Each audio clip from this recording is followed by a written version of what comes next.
Bueno, muy buenos días a todas y todos los presentes.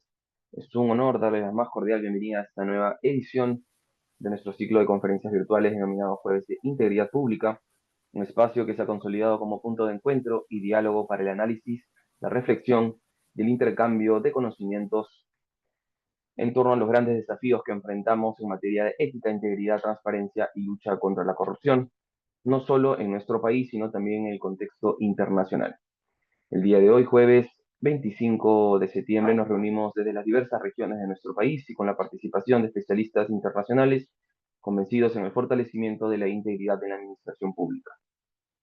Mi nombre es Domenico Gamboa y tengo el honor de moderar esta importante conferencia titulada Compliance como ventaja competitiva, integridad y prevención en el nuevo entorno global, que tiene como objetivo el de fortalecer la comprensión y aplicación del compliance como una ventaja competitiva en el nuevo entorno global, destacando su rol en la promoción de la integridad, la prevención de riesgos de corrupción y soborno, así como la generación de confianza y sostenibilidad en las organizaciones públicas y privadas.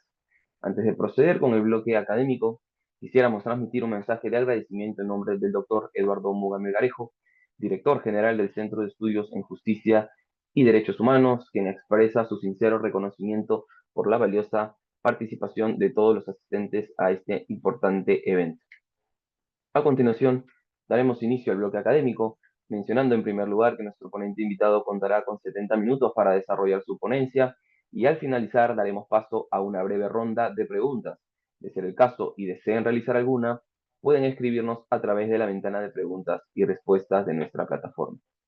En segundo lugar, se informa que para acceder a la certificación de esta conferencia será necesario haber permanecido conectado durante al menos el 90% del tiempo total y haber ingresado desde el correo electrónico con el que se registró.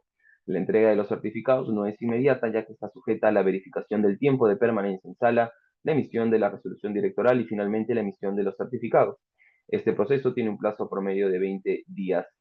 Una vez completados, los certificados serán enviados al correo electrónico registrado al momento de la inscripción de la actividad académica. Ahora sí, acto seguido y para iniciar esta conferencia, tengo el placer de presentar al señor Gonzalo Vila, quien es un reconocido especialista en prevención e investigación de delitos financieros en América Latina. Se desempeña como director para América Latina de la Asociación de Especialistas Certificados en Delitos Financieros, donde lidera la expansión y posicionamiento de la organización en la región, impulsa programas de capacitación y desarrolla iniciativas innovadoras para fortalecer la lucha contra el delito financiero en los sectores público y privado. Además, es director del programa ejecutivo Ciberseguridad en las Finanzas en la Universidad Católica de Argentina y profesor de la maestría en Compliance, Fraude y Blanqueo en EALDE Business School España, entre otras instituciones académicas. Así también cuenta con certificaciones internacionales en delitos financieros y en la investigación de ciberdelitos. Su trayectoria incluye 8 años como director de operaciones del ACAMS en Latinoamérica, donde contribuyó decisivamente al crecimiento de la comunidad profesional ALDCFT, así como una experiencia previa en The Wall Street Journal, desempeñándose en las ediciones impresa y digital.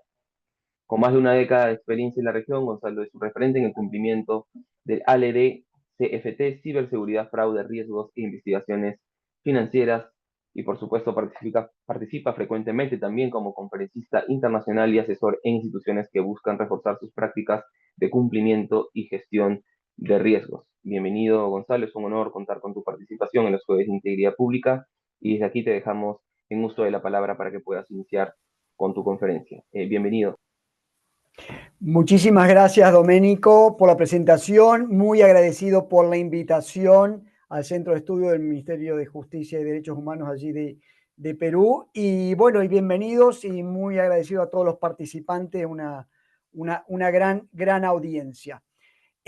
Antes de comenzar, repito lo que comentaba Doménico anteriormente, vamos a tener al final de la ponencia un espacio para el intercambio, preguntas y respuestas, así que los invito a que durante la ponencia vayan realizando o escribiendo sus preguntas, inquietudes, dudas y dejamos un espacio al final para responder. Bueno, si me permites un segundo, vamos a compartir la pantalla y me confirma, Domenico, si está funcionando. Siempre en estas cuestiones creo que estaría funcionando, ¿no es cierto? Sí, correcto. Perfecto. Bueno, bueno, muchísimas gracias. Bueno, antes que nada, como comentaba Domenico, yo pertenezco y trabajo para la Asociación de Especialistas Certificados en Delitos Financieros, que es una organización con sede en Estados Unidos, pero tiene alcance internacional y también en América Latina. Básicamente somos una organización que hacemos las veces de foro de reunión donde nuestros miembros son actores, tanto del sector público como privado, que trabajan en el control, en el combate, en la prevención de un amplio arco de delitos financieros, como ya vamos a ver durante la ponencia del día de hoy. Siendo la columna vertebral, por supuesto, el lavado de dinero, el blanqueo de capitales. Pero lo vamos a charlar durante la ponencia de hoy, justamente con el tema que nos trae, que es el compliance, el cumplimiento como ventaja competitiva en en este nuevo entorno global que ya lo vamos a desglosar un poquito durante la ponencia, obviamente con los cambios tecnológicos, los cambios sociales y los cambios económicos en los que nos vemos afectados con la dinámica en la que evoluciona el entorno. Se pueden poner en contacto conmigo a través del correo electrónico, tenemos el website también y por supuesto también los invito, están abiertas mis redes sociales, especialmente LinkedIn, para quedarnos en contacto y poder intercambiar ideas y mejores prácticas sobre todo. Vamos a hacer un pequeñísimo repaso sobre los elementos de los delitos financieros, como les comentaba anteriormente, la columna vertebral de lo que llamamos delitos financieros, o en inglés, que ha surgido un nuevo término que es el fin crime, es y será siempre el blanqueo de capitales, el lavado de dinero, que es no solamente un delito económico, sino que es la propia economía del delito. Es por donde van a terminar pasando, por donde van a terminar transitando todos aquellos flujos de dinero, fondos que han sido producto de otros delitos. Claro que estamos hablando de delitos transnacionales, estamos hablando de delitos grandes, estamos hablando de delitos importantes para caer en la categoría de fin crime o delitos financieros. Las cuatro patas que conforman el fin crime son lavado de dinero, fraude en sus variadas acepciones, corrupción en todas sus formas y evasión fiscal en los últimos años.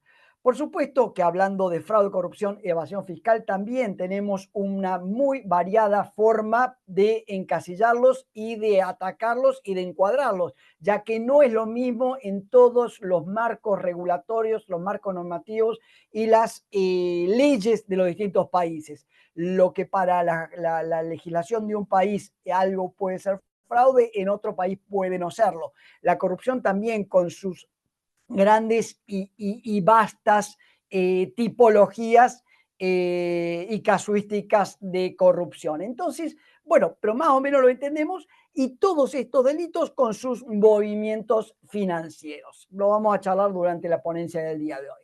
De todas maneras, tienen elementos o aristas a los que no ningún investigador, ningún profesional, ningún actor dentro del campo de la prevención de delitos financieros puede hacer la vista gorda. Y entre las más importantes o las que podemos destacar, por supuesto, está el hecho que después que se hayan cometido, que haya ocurrido algún de estos tipos de delitos financieros, está la necesidad de la recuperación de activos, la recuperación de esos fondos, que posiblemente sea uno de los elementos más débiles en el sistema actual, sobre todo cuando la delincuencia transnacional, la delincuencia internacional, busca separar de la manera más rápida y más efectiva esos fondos del delito originario que los produjo. ¿Y cómo lo hacen esto? Bueno, básicamente a través de dos variables o dos aristas diferentes. Una es tratando de llevarla a través de la mayor cantidad de transacciones posibles, donde intervengan la mayor cantidad de actores en el medio, sean estas instituciones financieras, no financieras, compañías del sector real, etcétera, para tratar de ir creando obstáculos en la investigación. Y la segunda es involucrando en esta separación la mayor cantidad posible de jurisdicciones, para que mientras más jurisdicciones participan, mayores obstáculos legales existen para poder seguir el rastro. Posiblemente sea una de las aristas más difíciles. Luego, obviamente, va a haber que investigar estos delitos financieros con los nuevos elementos o las nuevas cuestiones, por ejemplo, tecnológicas, digitales que están apareciendo en el medio. No es lo mismo investigar un delito financiero el día de hoy que en el año 1997, cuando las transacciones se realizaban prácticamente solo a través de operaciones de instituciones financieras o bancarias tradicionales. Esto es fundamental. La interpretación también de todos estos documentos financieros y no financieros, pero le ponemos sobre todo los financieros, ya que llamamos delitos financieros, pero pueden llamarse delitos financieros, delitos que, donde actúan o participan instituciones del sector no financiero que mueven este flujo de dinero y también de mercaderías, por ejemplo. Y de lo que vamos a adentrarnos o vamos a poner en foco hoy son los programas y controles de cumplimiento para este escenario que estamos detallando, donde necesitamos, entre otras cosas, seguridad. Y entre esta seguridad, entre esta protección, entre esta fortaleza de datos y privacidad.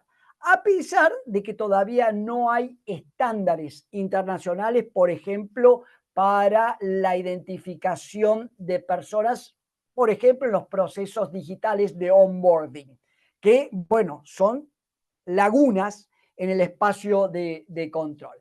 Y luego algo que ya obviamente viene hace mucho tiempo en la mesa de tarea dentro de las juntas directivas, dentro de las grandes organizaciones. ¿Por qué? Porque fortalece también las operaciones de las compañías, pero bueno, también ayuda al cumplimiento, al compliance de estas leyes, que ya lo vamos a ver, que es el hecho del famoso tone from the top en inglés, que es la gobernanza corporativa, que es el buen gobierno corporativo, donde va a haber responsabilidades éticas, donde la propia gerencia, la propia dirección de la compañía va a ser o van a ser quienes tienen que guiar el camino.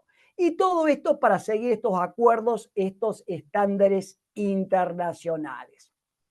El compliance viene de la palabra, cumplimiento viene de la palabra compliance en inglés. Y tenemos esta dicotomía entre el derecho latino y el derecho anglosajón cuando nos referimos sobre todo al derecho penal. Pero en el cumplimiento civil, en el cumplimiento administrativo también está esta realidad. Y básicamente son todas aquellas políticas, aquellos procedimientos, aquellos controles que cualquier organización, tanto del sector público como del sector privado, implementa y pone en práctica para el cumplimiento de las leyes, normativas, estándares y obligaciones nacionales e internacionales. Y sobre todo, apuntando a estas cuatro patas dentro del fin crime. Número uno, lavado de dinero, corrupción, fraude, evasión fiscal. La pata de fraude, les puedo decir que ya las organizaciones en el sector privado venían cumpliéndola o venían prestándole atención hace muchos años debido a la necesidad de proteger los activos, de proteger las operaciones de la propia organización. Las otras tres patas posiblemente fue una obligación o una presión por parte de las obligaciones internacionales. Pero cuando se comienza a utilizar la denominación de compliance, prácticamente se lo asoció al tema o al delito de lavado de dinero. Se llamaba compliance o cumplimiento aquella compañía llamada sujeto obligado, que era el sujeto obligado a cumplir las leyes y regulaciones relacionadas con el lavado de dinero o con el ataque o con el control del lavado de dinero. El lavado de dinero se pone en el centro de la escena, lo vamos a ver un ratito, internacionalmente a partir del año 1989, cuando el Grupo de Acción Financiera Internacional realiza o emite las primeras 40 recomendaciones. Pero ya venía trabajando en años anteriores. Estas características en común que tienen los delitos financieros lo vamos a ver a lo largo o a través de todo el arco de actores económicos. Van a requerir que se lave el dinero de alguna manera para poder ser usados. Van a necesitar una institución financiera o no financiera para mover esos flujos. Ya sea que se evada o que no se evada el dinero con respecto al acto ilegal, va a incluir o va de alguna manera a participar la variable de la evasión fiscal. Existen casos donde los propios delincuentes ponen sobre la mesa el dinero para pagar impuestos con la intención de que quede blanqueada esos fondos. Y en otros casos no, en otros casos los van a pasar por abajo de la mesa para que no salgan a luz, y al pasarlo por abajo de la mesa obviamente no van a pagar los impuestos. Agencias gubernamentales van a partir o van a participar constantemente, ya sea que exista, por ejemplo, un organismo de contralor, ya sea que exista un regulador, ya sea que exista alguna institución que fiscalice estos delitos financieros, o la ausencia de este regulador, la ausencia de esta agencia gubernamental para poder echarle ojo y poder controlar estos delitos financieros. Pero de una u otra manera va a participar la agencia gubernamental. Lo que le contaba anteriormente, la necesidad de recuperar los bienes. Se produjo, se robaron, desaparecieron, se movieron a través del sistema financiero internacional, existe la necesidad de recuperarlo. Bueno, posiblemente sea la pata o la arista más difícil y más débil dentro del esquema de control de delitos financieros. La mayoría de estos fin crimes a nivel internacional van a involucrar más de una jurisdicción, por lo que les comentaba anteriormente, el hecho de que al moverlos internacionalmente por distintas leyes, por distintas jurisdicciones, por distintas agencias gubernamentales, por distintos sistemas judiciales, obstaculiza de alguna manera la investigación y finalmente la recuperación de los fondos. Y muchos incluyen la corrupción pública o privada, a pesar de que en ciertas sistemas judiciales, en ciertas legislaciones, esté tipificado de una u otra forma estos delitos. Pueden no estar incluidos dentro de una figura que corresponda a la corrupción, pero en otra jurisdicción sí está la posibilidad. Esto someramente y así rápido para hacer el repaso. Podemos, si bien viene, ya sabemos nosotros el tema de la evasión fiscal, allá con las máquinas de Al Capone o con los lavaderos de Al Capone para evitar pagar impuestos. Lo cierto es que los antecedentes en tema de lavado de dinero se podrían fijar en la ley del secreto bancario de Estados Unidos que se promulga en el año 1970, que es la primera ley internacional que obliga a las instituciones financieras, en ese caso y en ese momento, en 1970, era exclusivamente a los bancos, a mantener registro de transacciones en efectivo.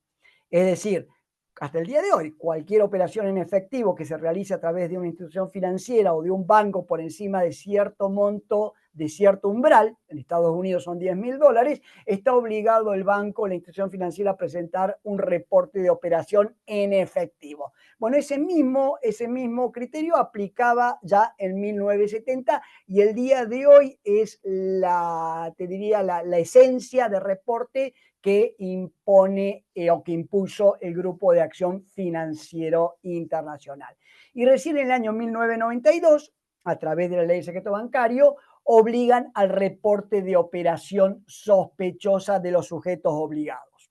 Es decir, cualquier institución que es considerado sujeto obligado, repito, una compañía, una organización obligada a cumplir con las normativas y obligaciones anti-lavado de dinero, y que entienda que hay una operación que puede ser sospechosa, que el cliente se aparta del perfil transaccional que tiene, que el cliente se aparta de lo que supuestamente son sus o deberían ser sus ingresos, realiza transacciones u operaciones que no condice con su perfil como cliente, bueno, se presenta un reporte de operación sospechosa que tiene distintos nombres, distintos países, pero todos sabemos y que básicamente ese reporte de operación transacción en efectivo, como el reporte y el marco de reportes que en general son los elementos, las herramientas que aportan inteligencia, que aportan información a todo el resto de engranaje, incluyendo, por supuesto, a la justicia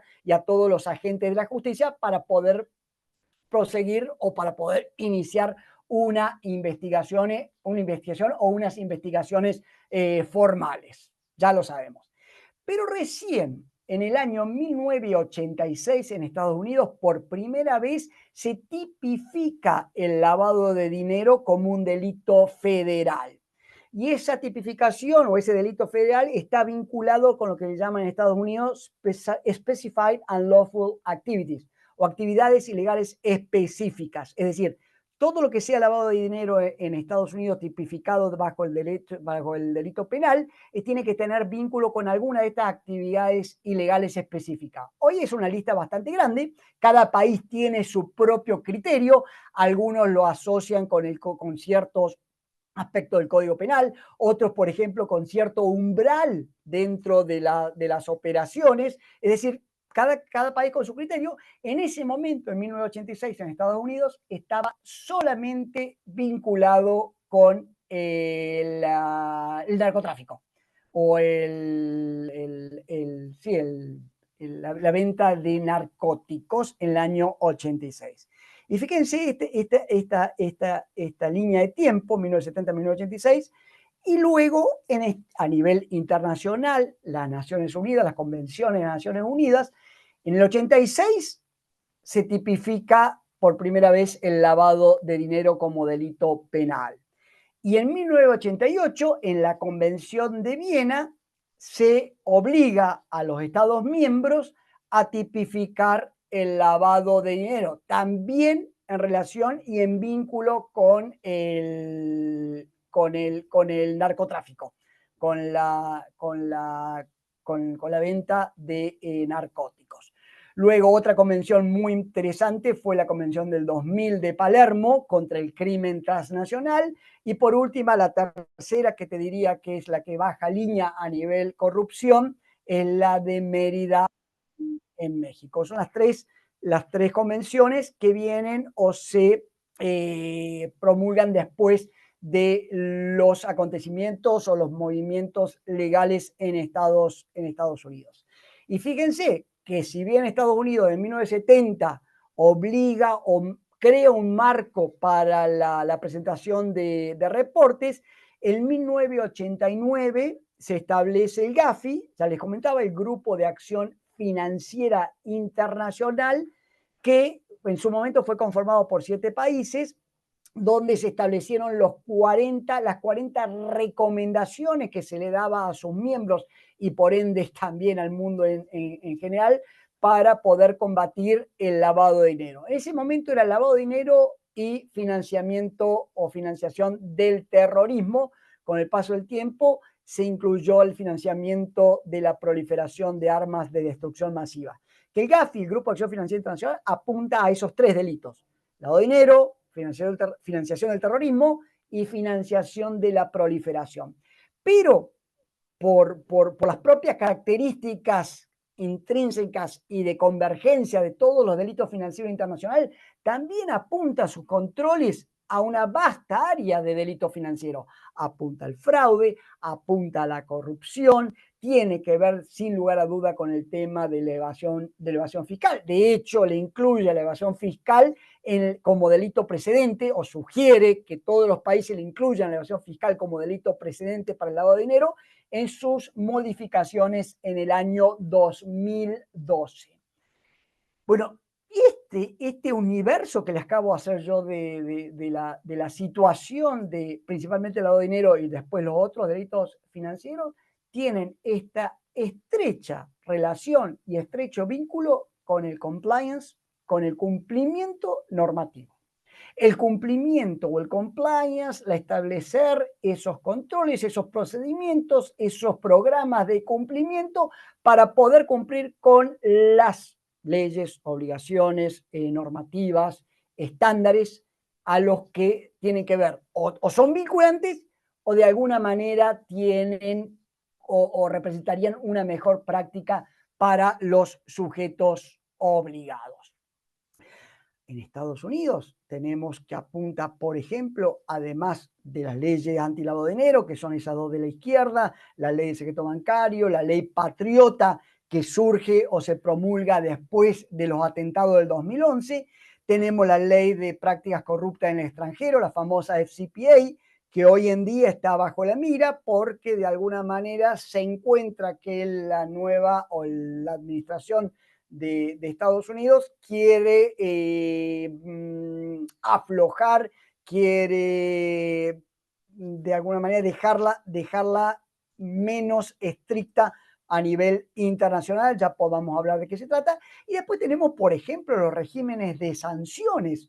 Y cuando nosotros hablamos de sanciones, no estoy hablando de sanciones del regulador de cada uno de sus países, como por ejemplo la superintendencia allí en Perú o algún tipo de otro regulador, sino estamos hablando de estas sanciones internacionales a las que debe chequear o son vinculantes por parte de las distintas organizaciones. Por ejemplo, el régimen de sanciones de Naciones Unidas, que es absolutamente vinculante. Cualquier entidad, nombre, compañía, persona que figure en la lista de sanciones de Naciones Unidas tiene la obligación de reportarla y de no prestarle servicios, por ejemplo. Y después tenemos otros regímenes de sanciones que pueden no ser vinculantes, como por ejemplo el de OFAC. OFAC es una oficina del Departamento del Tesoro de Estados Unidos que incluye entidades, que incluye nombres, que incluye barcos, que incluye monedas virtuales, que incluye una amplia serie de entidades, como le llaman ellos, a los que los actores, por ejemplo, financieros internacionales, no pueden prestarle servicio o no deberían prestarle servicio si quieren mejor práctica. Algunos países obligan, bajo sus leyes, sus normativas, a cumplir con OFAC. No es vinculante, ya que es emitida por Estados Unidos, pero por supuesto que si no una compañía no quiere tener problemas con sus operaciones internacionales, por ejemplo, ya sea a través de relaciones de corresponsalía con bancos en Estados Unidos o con bancos en Europa, definitivamente va a tener que cumplir con la ley OFAC o con la oficina OFAC y sus normativas. Para darles un ejemplo, lo que hace la oficina OFAC es la oficina que tiene el embargo sobre Cuba, por ejemplo. ¿Y qué hace? En realidad lo que te dice es que ninguna persona natural o jurídica de Estados Unidos puede operar con entidades o con nombres que aparezcan dentro de la lista OFAC. Pero bueno, se extiende también a nivel internacional. Y después tenemos, por ejemplo, la de la Unión Europea. Como les decía, esto no es vinculante, pero sí tiene o sí afecta a nivel internacional. De hecho, hay bancos en América Latina que desaparecieron por haber sido incluidos dentro de la lista OFAC.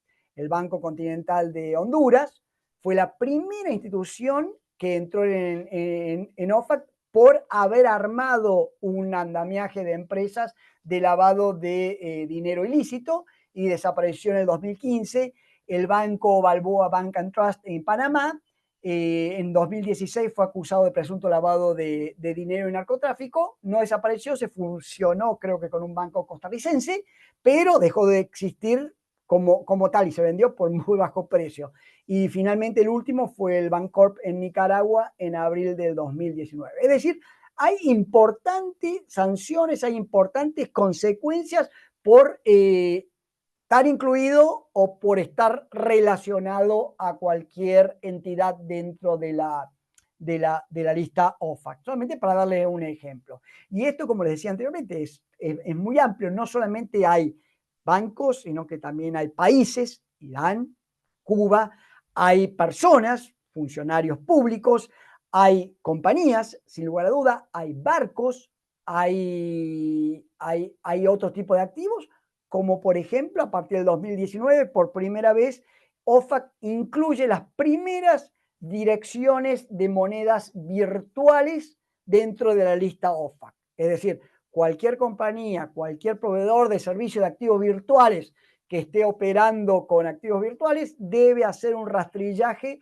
para determinar que, por ejemplo, estos dos, hoy en día creo que hay más de 250 direcciones de monedas virtuales. No están dentro de sus operaciones, o ningún cliente tampoco dentro de sus operaciones opera con estas direcciones, porque la exposición al riesgo y la exposición a sanciones puede ser muy severa.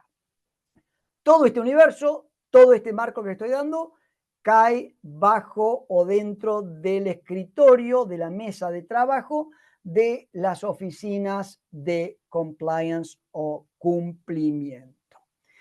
Y en algún momento, estas oficinas de cumplimiento, básicamente por obligación normativa, por obligación de las leyes de cada país, obligaban a tener un oficial de cumplimiento, obligaban a tener política de procedimiento, que ya lo vamos a ver, bla, bla. ¿Y qué hacían las compañías? Bueno, buscaban cualquier persona que pudiera tener algo de tiempo en sus manos y lo nombraban oficial de cumplimiento como para cumplir con las obligaciones. Hoy en día, debido al enorme, al gigantesco trabajo y responsabilidad, no solamente para con el oficial de cumplimiento, sino también para con la compañía en general. Esto es un trabajo que requiere una relación muy íntima entre la cúpula de la compañía, entre los directores y la alta gerencia y las operaciones de cumplimiento. En algunos países, de hecho, es obligatorio que el oficial de cumplimiento sea nombrado o participe como director dentro de la junta directiva. Otros países no, pero obviamente que es una mejor práctica. Y debido a este enorme riesgo, también la necesidad de proveerles de recursos. De hecho, en Estados Unidos hubieron muchas sanciones, varias sanciones, por no contar la compañía con los recursos suficientes vinculados al riesgo que representaban las operaciones de la compañía.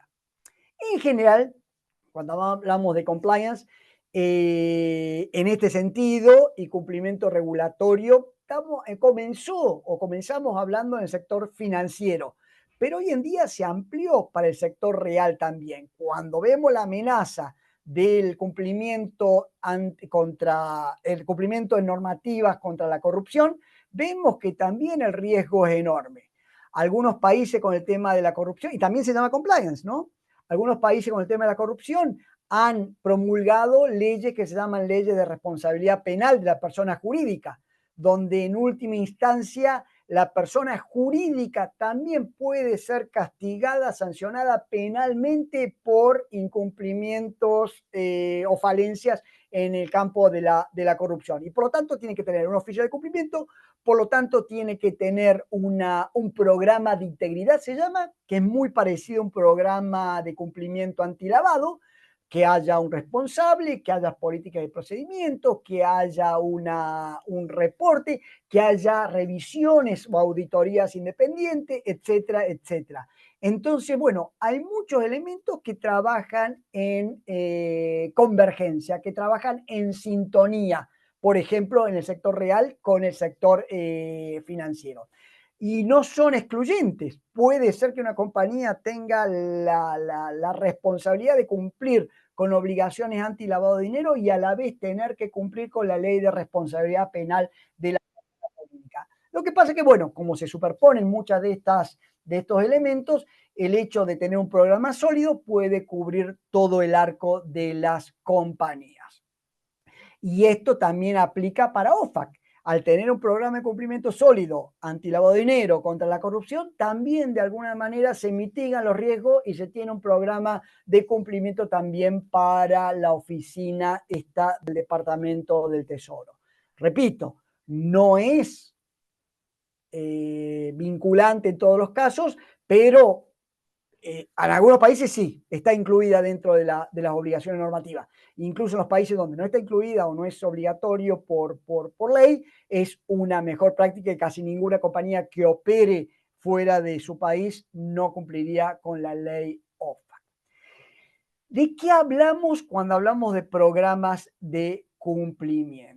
Básicamente, así a grandes rasgos, esos procesos y controles para cumplir con todas las leyes, regulaciones y cualquier otro requisitos, estándares internacionales.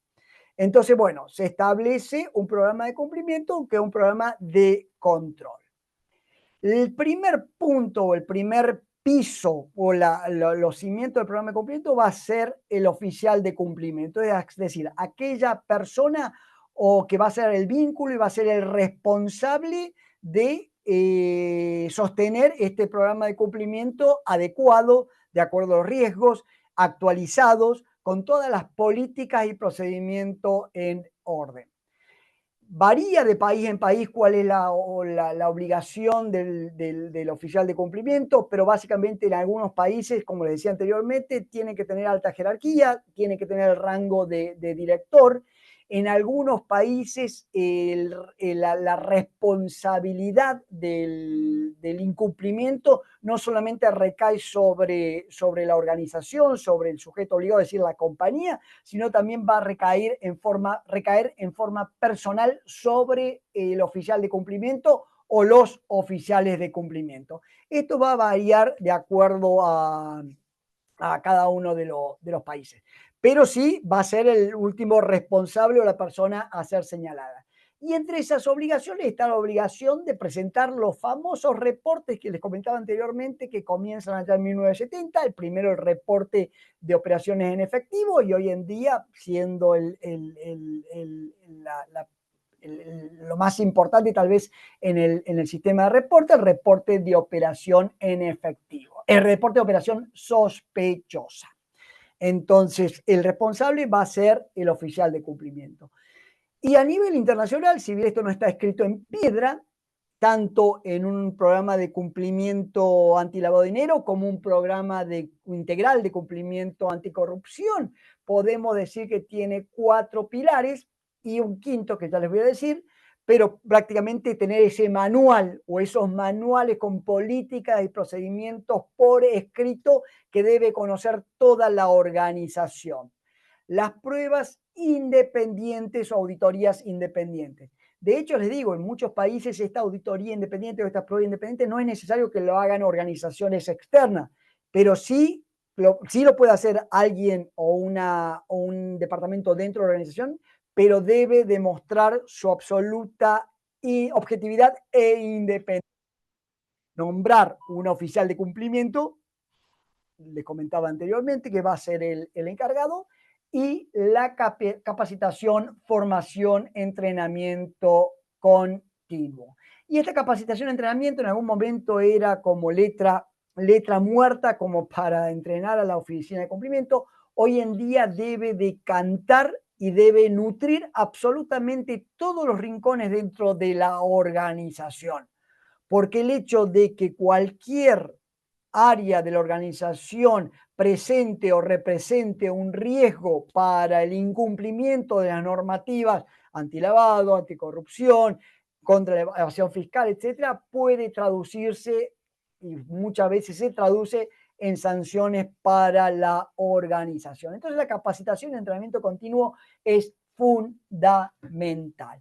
Y la quinta pata que se encuentra en algunos programas de cumplimiento es la pata de la debida diligencia y también la debida diligencia reforzada, que básicamente es investigar para conocer, para adentrarse al perfil, a las operaciones, al riesgo que me representa un cliente, un proveedor, una transacción, una operación. Es decir, realizar una investigación hacia afuera.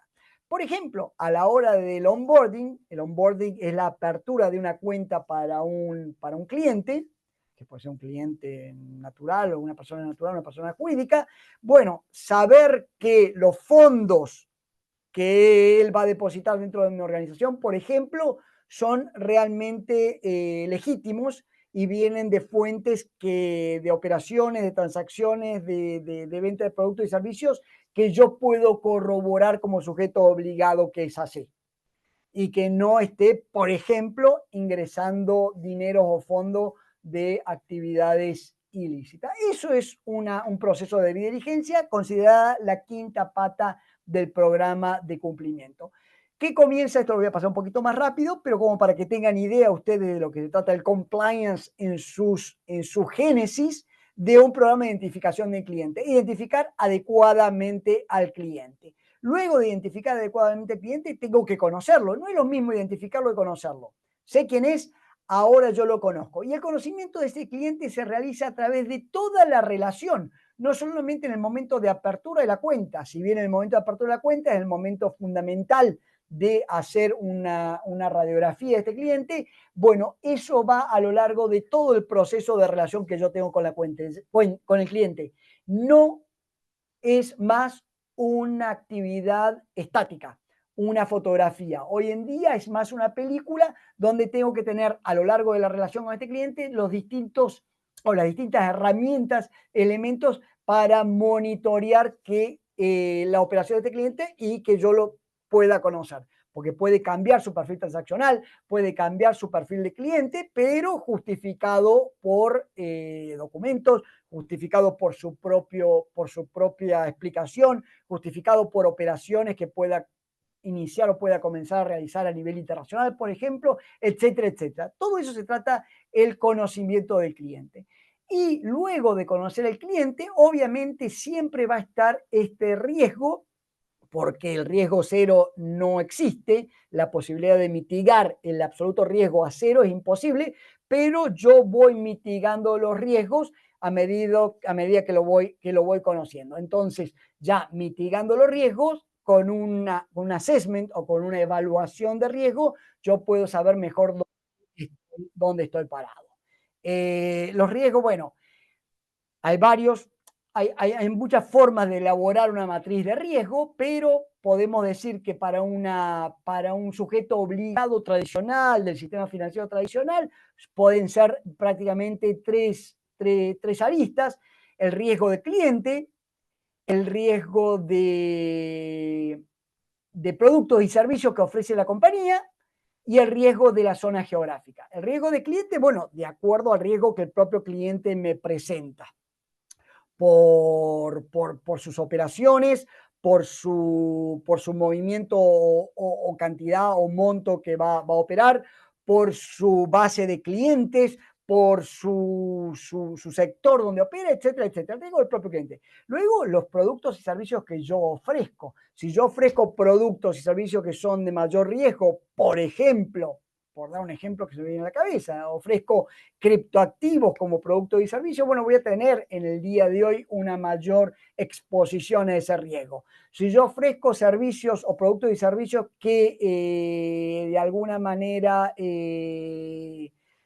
no sé, por ejemplo, productos al portador, instrumentos financieros al portador, bueno, eso va a implicar un umbral de riesgo muchísimo, muchísimo mayor. Bueno, ¿cómo voy a hacer yo para mitigar ese riesgo?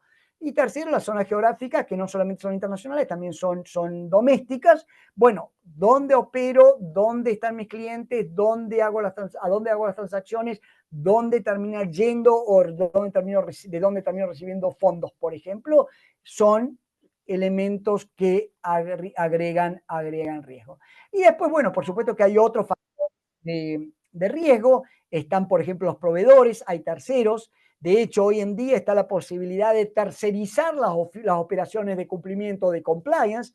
En algunos países permite la legislación que un tercero me realice todo lo que es las operaciones de compliance. Bueno, pero yo soy como organización el último responsable de la presentación de esas operaciones o del cumplimiento de esas operaciones. Bueno, ¿cómo hago para mitigar ese riesgo de tercero? El riesgo de empleados es otro riesgo que también se puede contagiar dentro de la organización. Bueno, este universo de grandes riesgos, que no es exhaustivo esto, sino que puede ampliarse mucho más, bueno, son algunos de los riesgos a los que el sujeto obligado tiene que prestar atención para poder mitigarlos dentro de su programa de cumplimiento, dentro de su programa de compliance. y algunas de las debidas diligencias, bueno, puse aquí, esto les va a quedar a ustedes porque les voy a pasar a la presentación, pero bueno, y algunos son prácticamente como dicen en inglés, best wishes, son buenos deseos, que está la obligación de identificar a los beneficiarios finales de la persona jurídica con la compañía con la que yo hago transacciones. Es decir, tengo una compañía, bueno, yo quiero saber quién es la persona real que hace usufructo o se beneficia de esta compañía. No el testaferro, no es la persona que me la nombran como para que sea la cara de esa compañía, sino el beneficiario final, es decir, aquella persona que hace usufructo. Bueno, algo muy difícil en algunos casos, porque no existe un, un, un,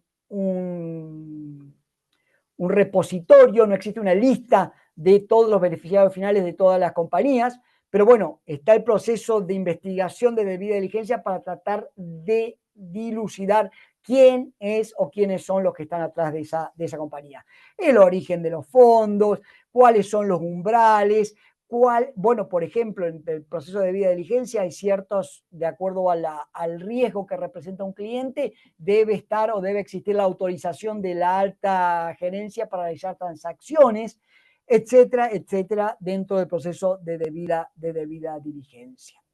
Es fundamental.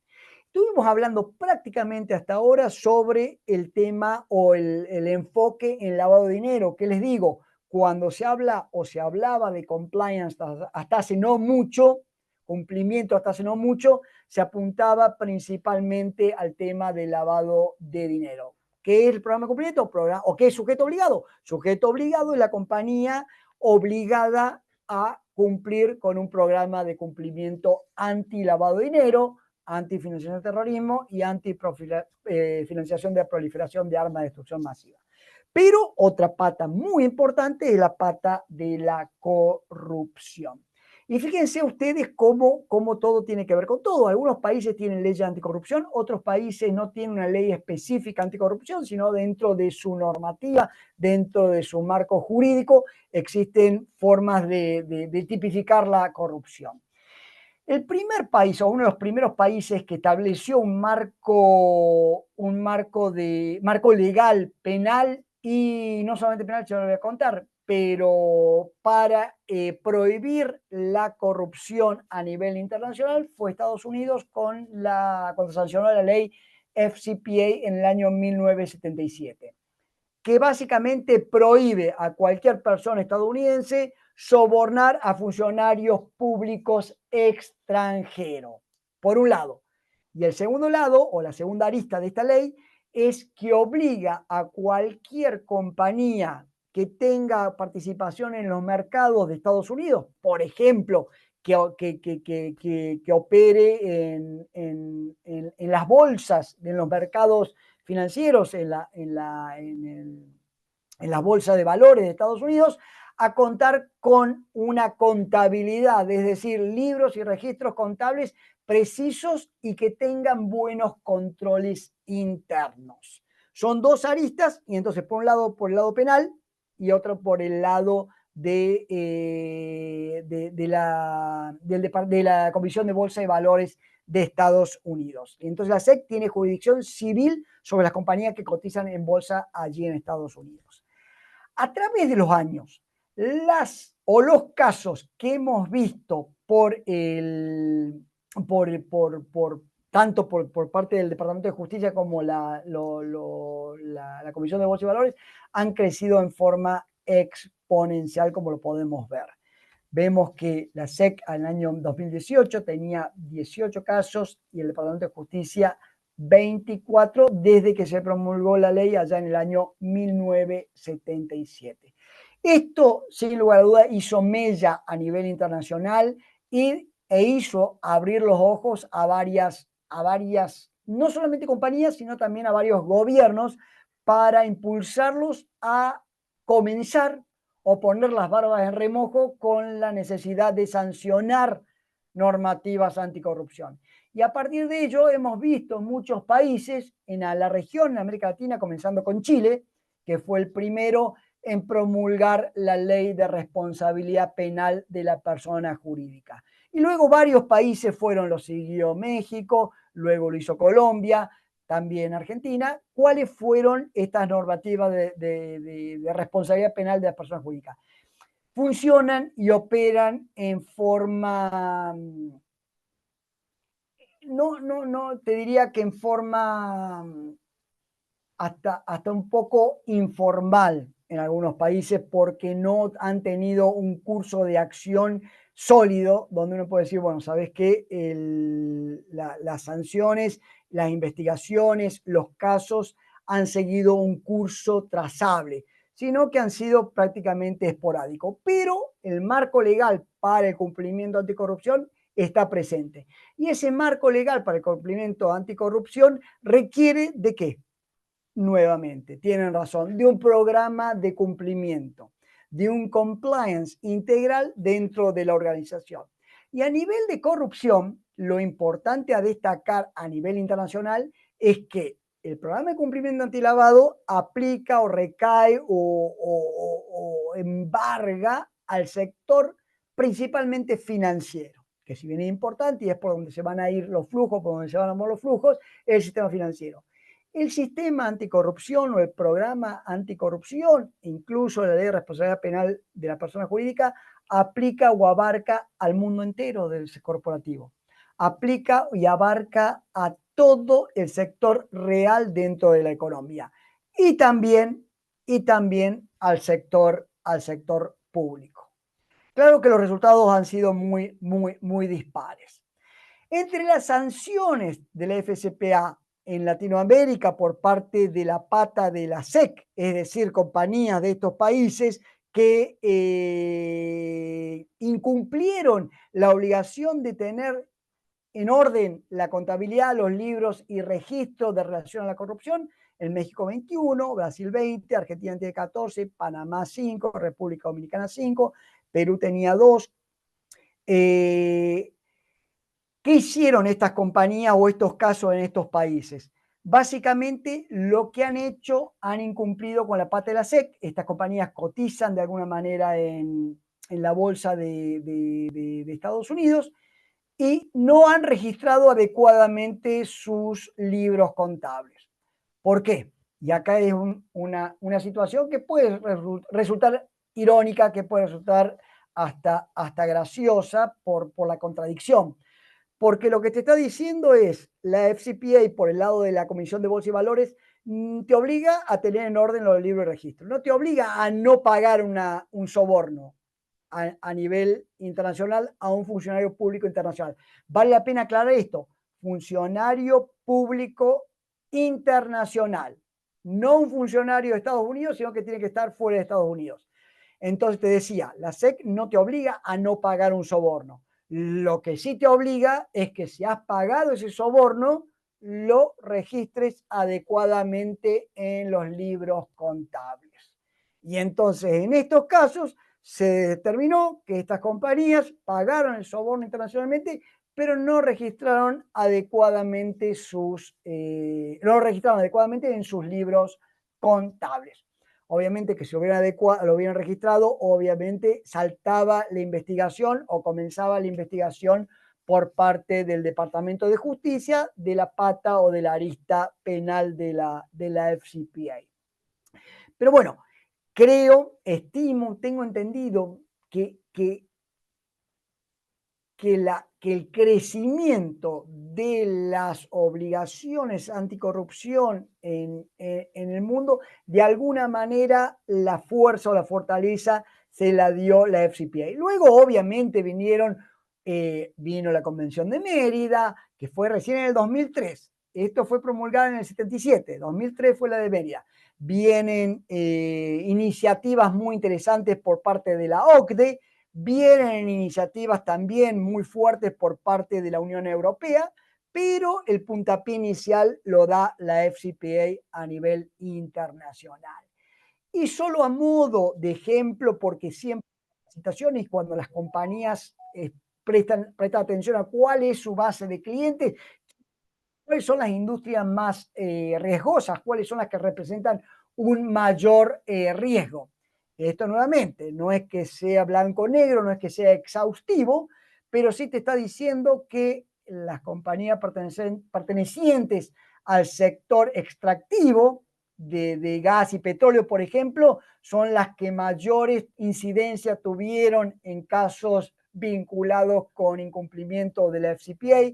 El sector o el área de salud, sobornos en áreas vinculadas con funcionarios del Ministerio de Salud que debieran o deberían aprobar una licencia, por ejemplo, por parte de laboratorios internacionales, hospitales públicos, etcétera. El área o el sector de tecnologías, de bienes de consumo, el aeroespacial también, el sector financiero de alguna manera también está dentro de esa participación. Solamente para tener una idea bastante no acabada, pero general de cuáles son las industrias de mayor riesgo para la FCPA.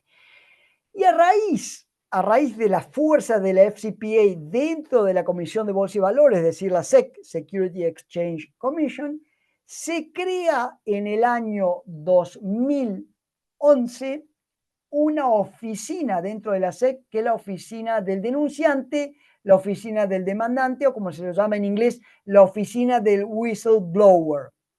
Es decir, donde cualquier persona que tuviera vínculos con cualquier compañía de Estados Unidos o internacional que esté bajo la órbita de la Comisión de Bolsa y Valores, por ejemplo, todas las compañías que cotizan en los distintos mercados bursátiles de Estados Unidos, que denuncie una actividad vinculada a hechos de corrupción dentro de su compañía y que esa denuncia desate una investigación dentro de la SEC y que de esa investigación resulte una multa de $1.000.000 o más, la persona que hizo la denuncia recibirá una recompensa de entre el 10 y el 30% de esa recompensa.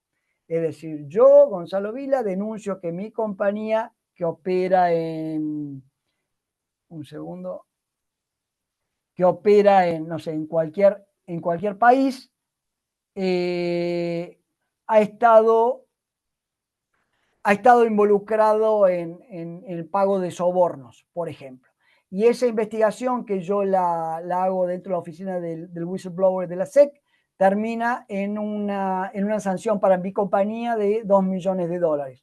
Bueno, yo puedo recibir entre el 10 y el 20% de esos $2.000.000.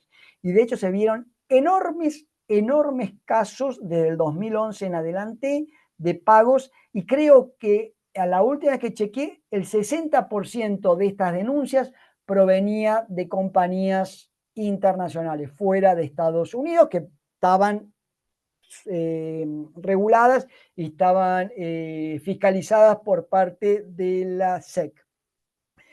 Importante tener en cuenta que ya antes de la creación de esta oficina, pero para tenerlo bien presente, que fue, creo que con la fuerza de esta oficina, que muchas regulaciones, normativas incluso legislaciones comenzaron, por ejemplo, la ley penal de responsabilidad penal de la persona jurídica en Argentina obliga a contar con una línea de denuncias para que el actor dentro de la organización los pueda denunciar. Guarda que no siempre es anónimo, no necesariamente es anónimo. Ya sabemos que la represalia puede ser muy grande y se puede saber de dónde viene, pero no te lo dice que sea anónimo, sino que te dice que debe ser absolutamente controlable la posible represalia por parte de la organización.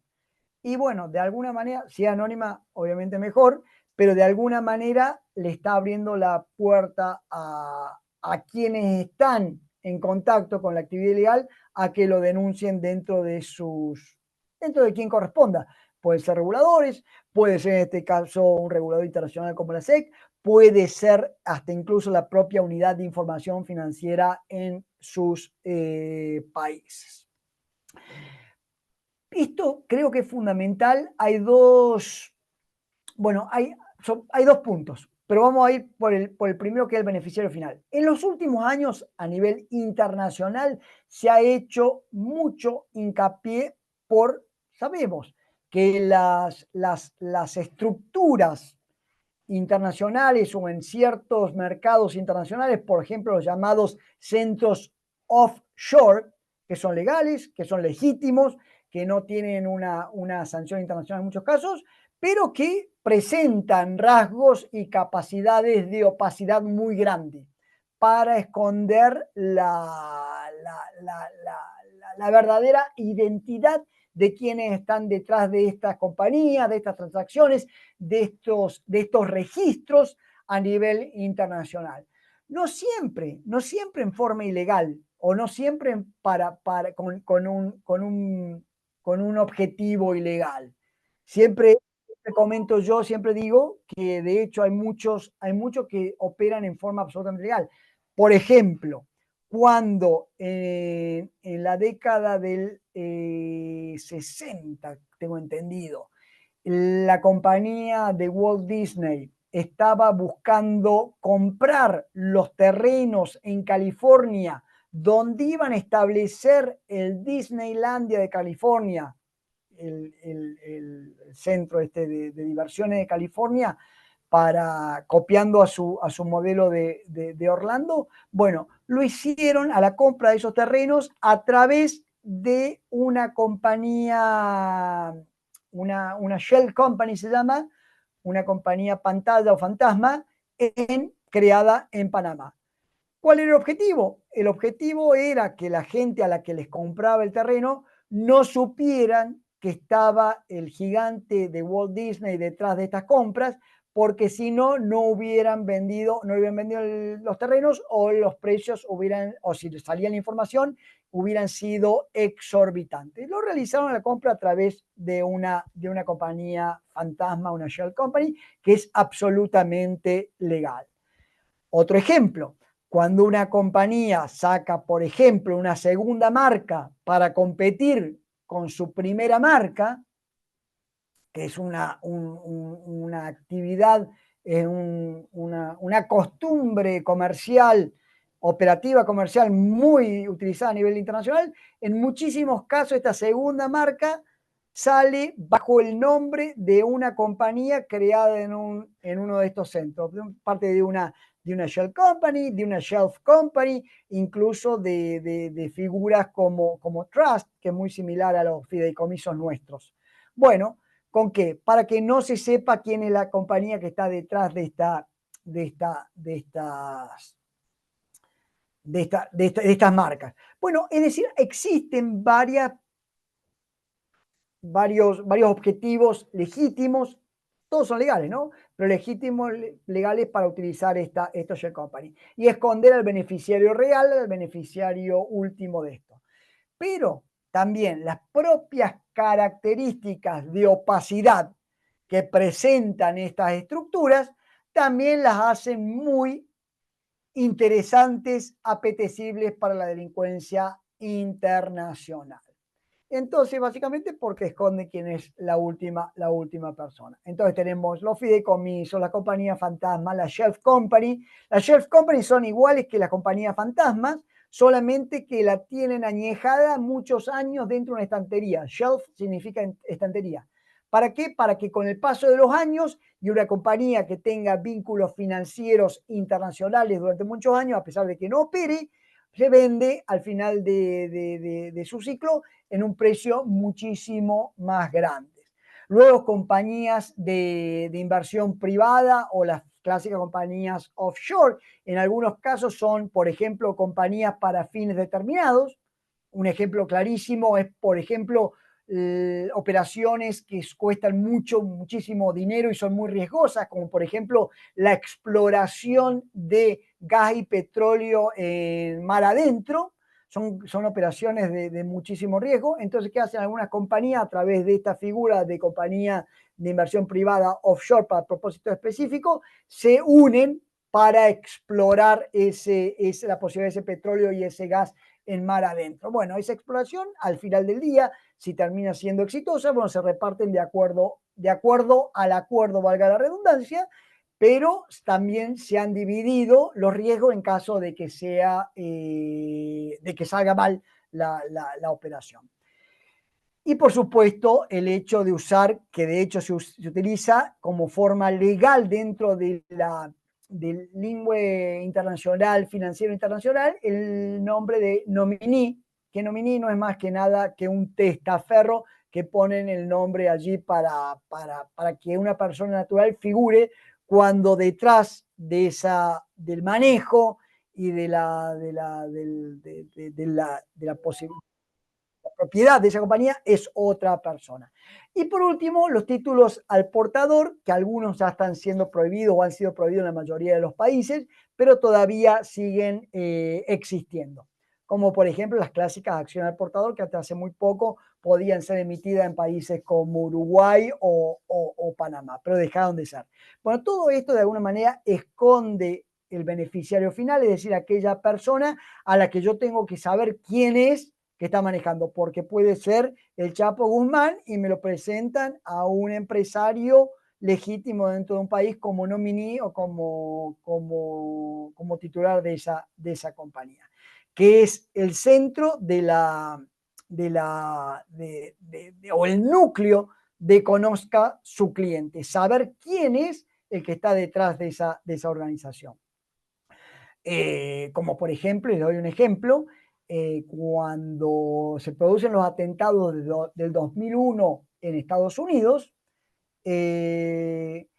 luego de una investigación, se descubrieron que muchas organizaciones benéficas, organizaciones o fundaciones sin fines de lucro, con el objetivo de ayudar a la comunidad o a su comunidad, eran quienes habían estado detrás del financiamiento de las operaciones de los terroristas que terminaron atacando las Torres Gemelas. De hecho, no sé si ustedes saben, pero yo siempre hago esta pregunta, si alguno sabe cuánto fue el costo absolutamente total de los atentados del 11 de septiembre. Es decir, del primer momento que pone Mohamed Atta el pie en Estados Unidos hasta el 11 de septiembre, ¿cuánto costó alimentarlos, trasladarlos, los aviones, las clases de práctica? Bueno, ¿cuánto costó los alquileres de la vivienda, etcétera? Todas las operaciones. Bueno, eso costó menos de $500.000. Lo que refleja, y siempre se hace el ejemplo, el caso en conferencias o en eventos donde participa el sector financiero y sobre todo bancos, algo imposible de poder haber sido observado por los programas de cumplimiento con los que contaban los bancos en su momento de que podrían haber estado participando estos terroristas en el financiamiento de estos casos. De hecho, otro ejemplo muy, muy curioso con los atentados del 11 de septiembre del 2001, luego de los atentados, el Congreso de Estados Unidos configura una comisión para investigar el atentado.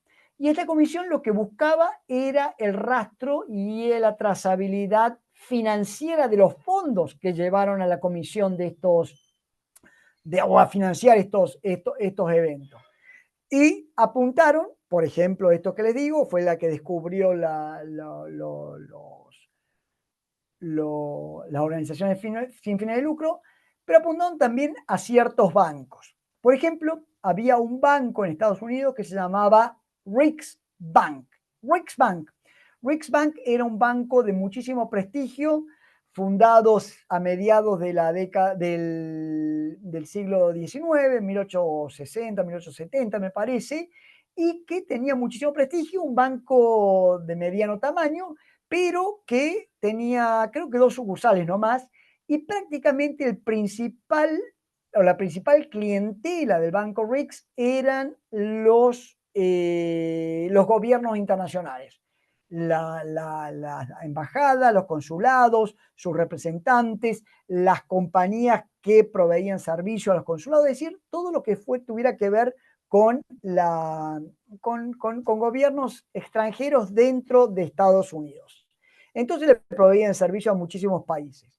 ¿Qué hizo la comisión del Congreso de Estados Unidos? Comienza a investigar a ver si por las operaciones dentro del Banco RICS no habrían pasado fondos que financiaran a los terroristas de estos atentados por parte o provisto por algún tipo de gobierno, sobre todo en Medio Oriente, para ver si Medio Oriente o países del Medio Oriente de alguna manera pudieran o podrían haber financiado estas operaciones. Y descubren que no hubo ningún movimiento por parte de eso, pero se dan con una figura muy conocida que se llamaba Augusto Pinochet. En sus revisiones, bueno, Augusto Pinochet y después también otro dictador de África, de Guinea Ecuatorial, que se llamaba Obiang. Pero no, nos centramos en Augusto Pinochet. Descubrieron que Augusto Pinochet había abierto cuentas dentro de este banco y otros bancos con, por ejemplo, 10 nombres distintos con documentos de identidad y pasaportes apócrifos armados y creados en Chile, que habría realizado operaciones que tenían ningún tipo de control de fiscalización en temas de cumplimiento antilavado de dinero por parte del Banco RICS. Incluso que Banco RICS había, o la directorio de Banco RICS le había prestado a Augusto Pinochet su avión privado para la junta directiva para que transportara desde Washington a Santiago en maletas dinero en efectivo. Y finalmente, luego de una sanción que había impuesto un juez español, Baltasar Garzón, que se encontraba Augusto Pinochet en prisión domiciliaria en Londres en esos momentos, bueno, y totalmente congelada la posibilidad de realizar operaciones financieras, que incluso bajo esas condiciones, Pinochet habría, o funcionarios dentro del Banco RICS, habrían realizado operaciones en nombre de Augusto Pinochet. Terminó siendo que un banco de aproximadamente de un valor de 1.200 millones de dólares, y las operaciones de Pinochet todavía no se sabe a ciencia cierta cuál fue el total, pero se estima que podrían haber sido entre 20 y 22 millones, no hay un número redondo, pero eso es de lo que se habla. Bueno, por 20 o 22 millones que habría movido Pinochet por allí, y el daño reputacional que este banco le ocasionó, que Augusto Pinochet le ocasionó, que este caso le ocasionó al Banco RICS, terminó vendiéndose por migajas a un banco canadiense, luego de más de 120 años de trayectoria sólida, solo y simplemente por falencias, enormes falencias en sus programas de cumplimiento. Claro que en el caso este de Banco RICS ya no había sido solamente falencias o debilidades en los controles. Esto podría estar catalogado como un hecho de connivencia alevosa por parte también de los altos directores, de los altos ejecutivos dentro del propio banco. Pero sirve como ejemplo para ver cómo la evasión de estos controles, el incumplimiento de un programa de compliance dentro de un sujeto obligado puede afectar reputacionalmente a un banco. Para ir cerrando, pero tenemos algunos minutitos, creo todavía, cualquier cosa me avisan, pero no podemos, cuando hablamos de nuevo entorno internacional en temas de compliance, no podemos dejar de hablar de sistemas digitales, del ciberdelito, del criptoactivos, de ecosistemas en el ambiente digital. Por ejemplo, hace un par de años, en el año 2019 o 2018, en México se descubre que por falencias en su sistema, se llama sistema SPEI, sistemas de pago electrónico interbancario, que es el sistema interno dentro de México por donde se realizan los pagos o donde los bancos realizan los pagos al Banco Central de México, que uno de esos bancos no realizó la actualización que debía a un software comercial que necesitaba un parche porque había sido notificado por parte de la compañía de software, pero no lo realizó. Por la falta de actualización de ese parche es donde se metieron los delincuentes y terminaron robándole al sistema SPEI de México cerca de 20 millones de dólares. Año 2018, cuando los programas de cumplimiento, cuando un programa de una higiene cibernética ya existía a nivel internacional, fallaron en su aplicación, fallaron en su implementación y le costó al sistema mexicano 20 millones de dólares. Otro banco, en el año también 2018-2019, hackeadores se le metieron al Banco de Chile, un banco muy sólido, un banco muy serio, y durante prácticamente un año les estudiaron todos los movimientos al Banco Chile para finalmente realizar el robo. Durante ese año estudiaron quién eran los clientes, cuáles eran los movimientos, cuáles eran los fondos, cómo eran las operaciones, y también establecieron cuentas financieras en el extranjero donde iba a ir a parar el dinero que ellos iban a terminar robando del Banco de Chile para finalmente cometer el acto, y durante prácticamente 24 horas terminaron robándole 10 millones de dólares al Banco de Chile, que parte de ese dinero se recuperó, pero no todo. Y entonces el Congreso de Estados Unidos le pregunta al regulador chileno, a la Superintendencia de Bancos e Instituciones Financieras de Chile, cuáles eran las obligaciones, los controles que tenía o que había impuesto la superintendencia con respecto a los controles cibernéticos. Y estamos hablando de Chile, un país muy serio y estricto en lo que respecta a controles, un país donde el sistema financiero es relativamente controlable, pequeño, muy fiscalizable y además serio, donde los actores quieren cumplir porque saben que las sanciones pueden ser grandes. Bueno, no había absolutamente ninguna normativa, obligación, ni control, ni fiscalización por parte de la superintendencia con respecto al ciberespacio y a los movimientos digitales, ¿no? Con el agravante de que no siempre el ataque es en el mismo momento, sino que puede sufrir un ataque y el ataque real del robo de dinero puede ocurrir muchísimo tiempo después, como fue en el Banco de Chile. Entonces, importantísimo, muy importante tener bien presente esta realidad. Y desde el año 2000 se crea dentro del FBI de Estados Unidos lo que es el IC3, Internet Complaint Center.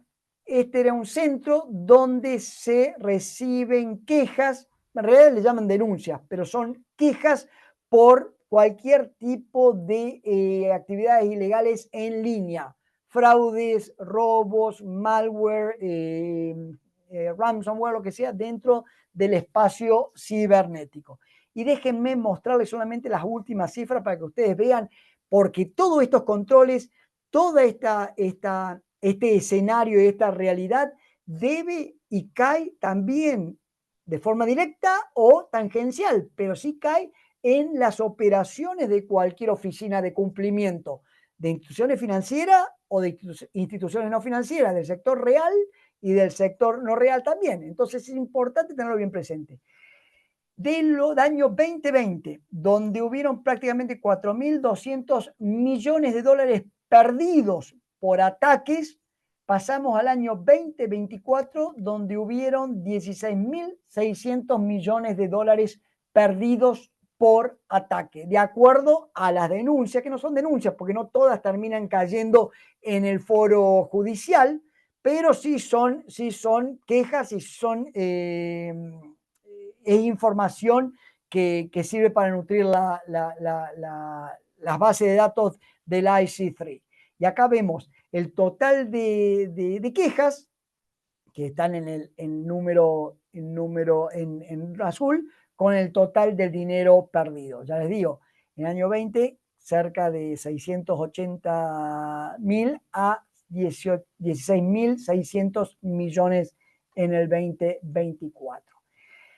Por cantidad de denuncias, ya vamos a ir cerrando, pero déjenme decirlo porque creo que les puede servir. Por cantidad de denuncias que recibió el IC3, la principal número con cerca de 200.000 es el phishing o la suplantación de identidad, las denuncias. No todas, ni por casualidad, terminan terminan la investigación, pero en muchas se comienza y se sigue. Luego sigue extorsión, con más de 75.000, violación o filtración de datos personales, el no pago o no entrega de un producto o servicio, las inversiones. Fíjense el tema de inversiones, no llegan a 50.000 denuncias en comparación con los casi 200.000 que tiene el phishing o la suplantación de identidad. Pero en lo que respecta a las pérdidas de fondos, las pérdidas económicas por estas denuncias, fíjense que por inversiones lejos casi 7.000 millones de dólares en pérdida.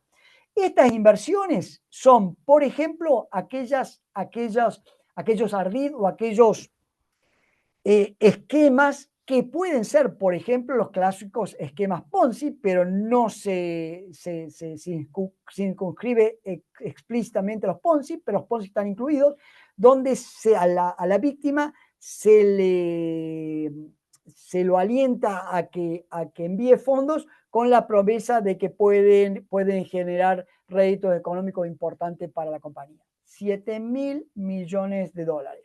Luego, otro de las tipologías bien importantes es el correo corporativo comprometido. De hecho, les comento, la última vez que estuve en Perú, me llamó la atención una presentación que hizo el señor Sergio Espinosa, que en su momento era el director de la UIF en Perú, pero hoy en día creo que está a cargo de toda la superintendencia de Perú, porque es una tipología que no se ve mucho en América Latina. El clásico BEC, Business Email Compromise, cerca de 3.000 millones de dólares. Básicamente lo que hacen son operaciones de mucho dinero, por ejemplo, compañías que constantemente pagan o regularmente pagan a sus proveedores semanal, mensual, quincenalmente, sumas grandes. Bueno, de alguna manera, un ejemplo ¿no? Para que entiendan lo que es este Business Email Compromise. De alguna manera se cuela en el intermedio un delincuente y pide a la compañía que paga periódicamente al proveedor sumas importantes que cambie el pago hacia otro destino, una nueva cuenta, en un nuevo país o lo que sea, por X razón. Obviamente después de haber estudiado todo el movimiento, los actores dentro de este pago. Saben quién es el gerente de pagos, quién es el gerente de finanzas, quién es la secretaria que va a recibir ese email, cuáles son los montos que habitualmente pagan, quiénes son los contrapartes de este pago en la compañía proveedora, etcétera, etcétera, y le cambian la jugada sin que, por ejemplo, el proveedor lo sepa. Y puede pasar que 2 o 3 pagos gigantescos de este tipo se realicen en esa nueva cuenta para finalmente terminar desapareciendo. Y en algún momento tiene una relación de muchísimos años el proveedor con el cliente, resulta que bueno, deja pasar un mes o 2 meses que no recibe el pago hasta que lo llame y le dice, bueno, pero no he recibido el pago por estos 2 meses. No, como que no, si te lo estuve mandando, me habías dicho que te lo mande a la cuenta no sé dónde, en Singapur, en Hong Kong o en donde sea, porque habías tenido problemas o querías financiar las cuentas allí. No fui yo. Bueno, terminan costándole. Es el segundo o la segunda tipología más importante en lo que respecta a pérdidas económicas, el Business Email Compromise. Y les comento que me llamó la atención hace un año, estuve en Perú, y me llamaba la atención, siendo que había sido una tipología resaltada por Sergio Espinosa en su momento. Después, bueno, soporte técnico, violación de datos personales, no el pago o no entrega de productos y servicios, las famosas estafas románticas, que no solamente son por romances, sino también son por relaciones de amistad falsas relaciones de amistad o donde se establece un vínculo entre las dos personas, etcétera, lo que representan estas pérdidas económicas. Y los principales 20 países con ciudadanos que han presentado quejas al IC3, tenemos en Latinoamérica, tenemos Brasil, tenemos México y tenemos Honduras. Y los principales destinos internacionales para estas transferencias electrónicas fraudulentas en el 2024, tenemos que México con 1.500 casi de estas transferencias, a donde fue el destino de estos casos. Y para ir cerrando, con esto cerramos, en las quejas, en las demandas por parte de los denunciantes de estos fraudes, de estas actividades ilegales dentro del espacio. Acuérdense, en el FBI, el IC3 tiene que ver solamente con la variable de Internet o con la variable de Internet principalmente. Son todas operaciones dentro del espacio cibernético. ¿Cuál es o cómo fue el crecimiento de las pérdidas del número de quejas vinculadas o que de alguna manera tiene un vínculo con los criptoactivos? Y vemos que prácticamente ninguno, muy poco del año 2017 a prácticamente 150.000 en el 2024 con pérdidas por 9.000 millones de dólares. Es decir, un crecimiento exponencial y es posible que siga creciendo. El año 2021, 2022 hemos visto tanto en criptomonedas como dentro del espacio cibernético que ha crecido prácticamente también por el tema o por la influencia de la pandemia. Eso también tuvo mucho que ver. Bueno, todo esto dentro de IC3, dentro del Internet Crime Complaint Center, está el tema o la obligación del tema de contar con elementos robustos en un programa de cumplimiento, en el famoso compliance, con su manual con políticas y procedimientos, con un responsable que puede ser un oficial de cumplimiento, con revisiones, con auditorías absolutamente independientes y con una capacitación, entrenamiento, formación continua.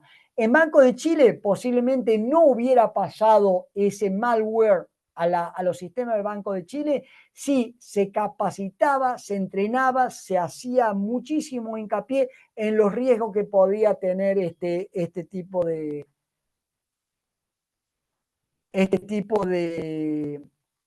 actividades para con la organización. Bueno, mis estimados, creo que estuve bien en el tiempo, no me quiero pasar, Domenico, pero creo que estuvo relativamente bien. Excelente, Gonzalo. Muchas gracias en primer lugar por la participación, por la excelente exposición. Estamos ahí con el tiempo justo, así que vamos a ir directamente con algunas preguntas que han hecho los participantes respecto, obviamente, a los conceptos abordados dentro de la ponencia. Me quedo con esta primera pregunta que hace un participante sobre, se indica, ¿no? Una compañía offshore es una compañía ficticia que actúa como testaferro. Si podría ampliar la explicación al respecto de este término. Bien.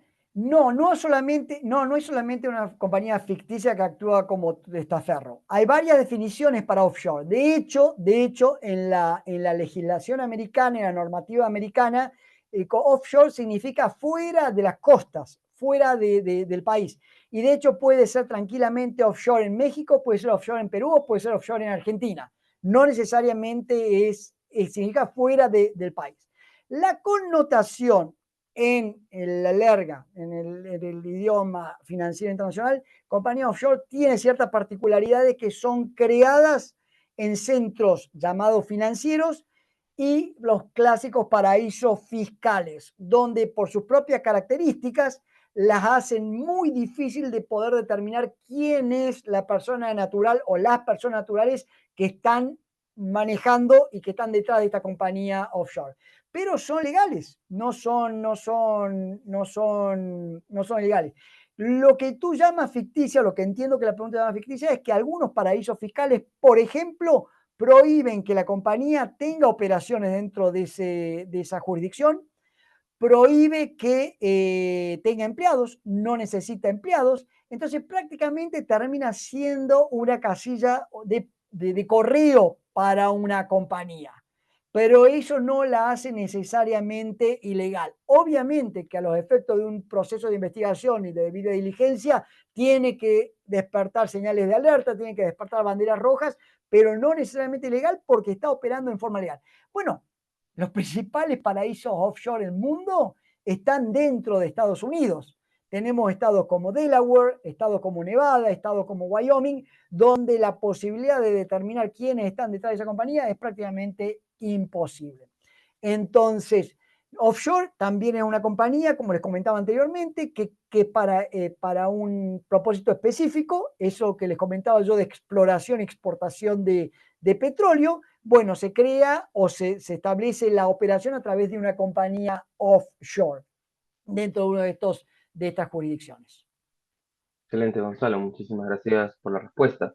La siguiente consulta que tenemos en base a la participante es básicamente sobre, y consulta, cuál ha sido el impacto de las sanciones impuestas por la FCPA en América Latina, ¿no? Si es que ha habido un tema a nivel sancionador, pero también cómo ha podido generar de repente a nivel preventivo dentro de las instituciones. Bueno, creo que lo principal y tal vez lo único, lo único importante es que ha creado conciencia. Ha creado conciencia de la necesidad de contar con un control adecuado en cuanto, por ejemplo, la FCPA permite lo que se llama un pago por facilitación.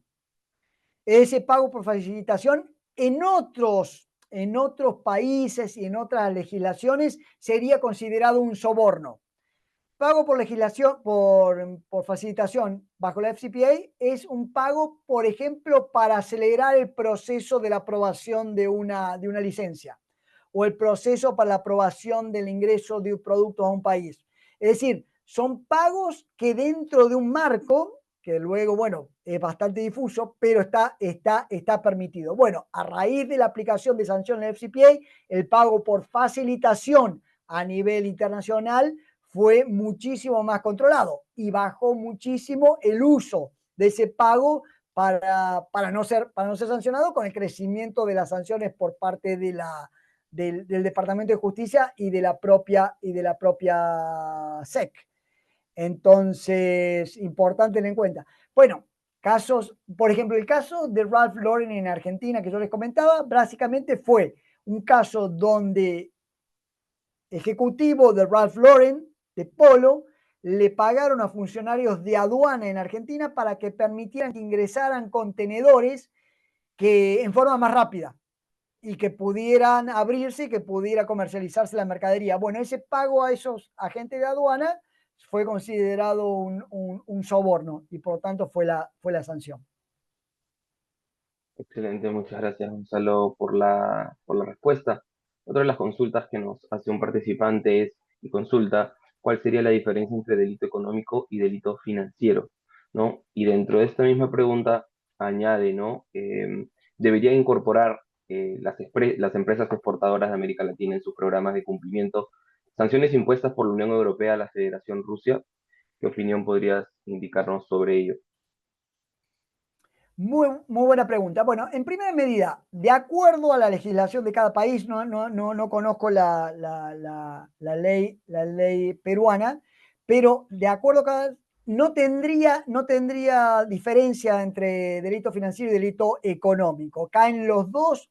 El hecho que haya movimiento de fondos producto de actividades ilegales contempladas dentro de la legislación, por ejemplo, dentro del Código Penal, ya lo hace pasible de una sanción de delito financiero o delito económico.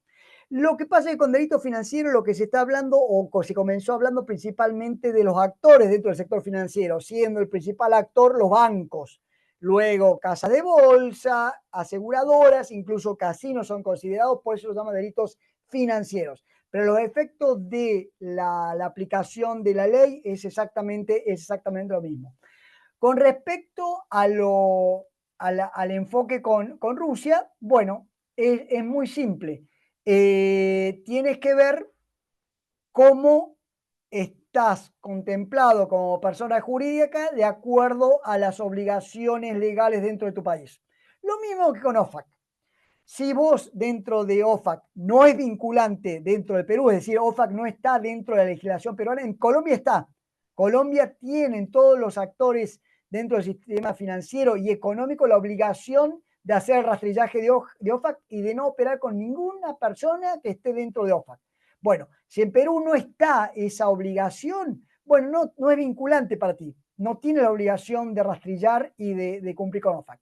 Ahora, se te van a cerrar las puertas del mundo a nivel dólar, a nivel cuentas corresponsales con actores financieros en Europa, en Estados Unidos y en Europa, y por supuesto puedes tener algún tipo de represalia, a pesar de que no estás obligado. En Argentina no estamos obligados y hay bancos que no cumplen con la obligación OFAC.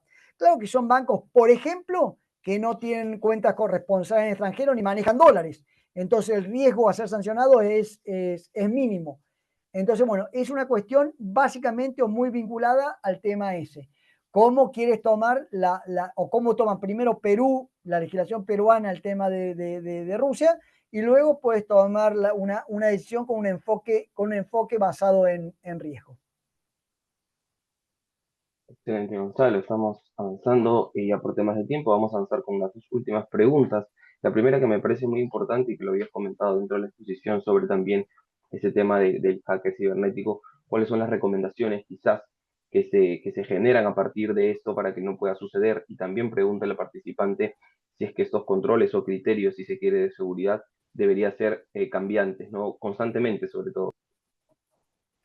Bueno, también muy buena pregunta. Bueno, lo primero es cansar a las personas dentro de la organización sobre el tema del riesgo a que un clic termine abriendo la puerta a la delincuencia.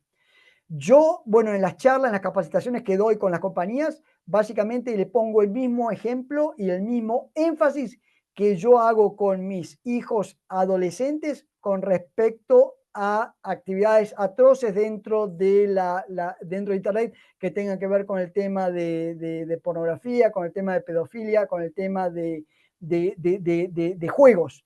No los canso, los tengo hartos con el tema de hacer clic y permitir y charlar con un extraño, por más que sea un chico o una chica de la misma edad, con una foto que parece de lo más casual, de lo más natural y qué sé yo.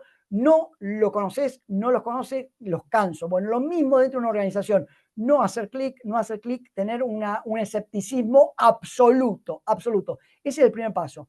Y luego, bueno, obviamente las tipologías, hoy en día las tipologías van cambiando, van evolucionando. Hoy en día me llega un email de un príncipe nigeriano que tiene 3 millones de dólares para dar porque lo están persiguiendo unos delincuentes allá y que si les puedo proveer la cuenta de banco, no se la voy a dar. Ahora, si mi padre o mi abuelita en el año 97 le ofrecían, no sé, 50.000 dólares con la cuenta de banco, capaz que hacía la impensada y le mandaba la información de la cuenta bancaria a través de un correo electrónico. Obviamente las tipologías van evolucionando, van creciendo. Lo hemos visto en los números de la cantidad de quejas y los números de los dineros que fueron producto de estas quejas, cómo han ido creciendo. Es ser escéptico e ir ajustando. Sí, el programa de cumplimiento es absolutamente dinámico, no te puedes quedar. Es como una relación, es como el monitoreo o el control de una relación con un cliente. Nunca va a ser como al principio de exhaustiva, en el sentido que sacas toda la información al comienzo de la relación con el cliente, pero luego tienes que tener un control a lo largo de toda la línea de vínculo con ese cliente para ver si se modifica, para ver cuáles pueden ser los riesgos, para ver cuáles pueden haber sido nuevos elementos de riesgo y que ponen en peligro a la organización. Excelente, Gonzalo, muchas gracias. Y para cerrar, tenemos una última pregunta en base a la vinculación, ¿no? de la relación directamente que tiene la implementación de los programas de compliance basados tanto en estándares internacionales, como lo habías comentado, y qué relación se puede tener finalmente como cierre de la conferencia con la construcción, sobre todo, de confianza dentro de las organizaciones, tanto públicas como privadas, como un elemento determinante y principal también, como lo habías comentado, para poder acceder a mercados exigentes y más competitivos, ¿no? Mira, te diría que lo principal y lo número uno dentro de la organización, más allá del programa de cumplimiento, más allá del compliance en sí, viene por parte del compromiso del alma, de la esencia de la propia organización. Y ese compromiso, esa alma de la propia organización, no puede estar en absoluto fuera del tom from the top, del propio compromiso de la junta directiva. Es decir, que no sea solamente la letra dentro del programa de cumplimiento, la letra dentro de la organización corporativa, sino que tiene que ser realmente un compromiso por parte de la organización. Y si ese compromiso a lo largo del tiempo termina siendo o termina ir en detrimento de algún específico negocio en particular de la organización, bueno, que lo sea, porque a la larga termina pagando. A la larga, la ética, la gobernanza corporativa va a terminar pagando. El ejemplo que les di, el ejemplo de Risk, no es más que eso. Si Risk hubiera tenido un compromiso por parte del directorio, por más que hubiera perdido el negocio de Augusto Pinochet o de Obiang de Guinea Ecuatorial, definitivamente un banco de 1.200 millones de dólares estaría hoy también operando como lo hacía hasta el año 2002. Así que, bueno, con esto cierro, Domico. Lo único que digo es que, bueno, un gustazo enorme y nuevamente reitero para quienes se incorporaron más tarde que pueden ponerse en contacto conmigo a través de la asociación o también a través de LinkedIn. Me pueden buscar ahí como Gonzalo Vila dentro de LinkedIn. Excelente, Gonzalo. Muchísimas gracias desde ya por la participación y disposición que has tenido para participar dentro de los jueves de Integridad Pública. Vamos a compartir, por supuesto, el material que nos envías, donde también colocas tu correo y, por supuesto, a través de LinkedIn, como hicimos el primer contacto, al menos con nosotros. Agradecemos nuevamente a las más de 1.500 personas conectadas hasta este momento. Agradecemos su participación. Estamos dejando en el chat algunas indicaciones respecto a la encuesta de satisfacción de esta conferencia, así como también algunos cursos que tenemos de manera gratuita y certificada sobre temas de integridad pública y transparencia. Y así también compartimos en pantalla la conferencia que tenemos el día de mañana sobre la guía para la gestión de riesgos que afecta la integridad pública. En ese sentido, nos despedimos y que todos tengan muy buenas tardes. Gracias. Muchísimas gracias.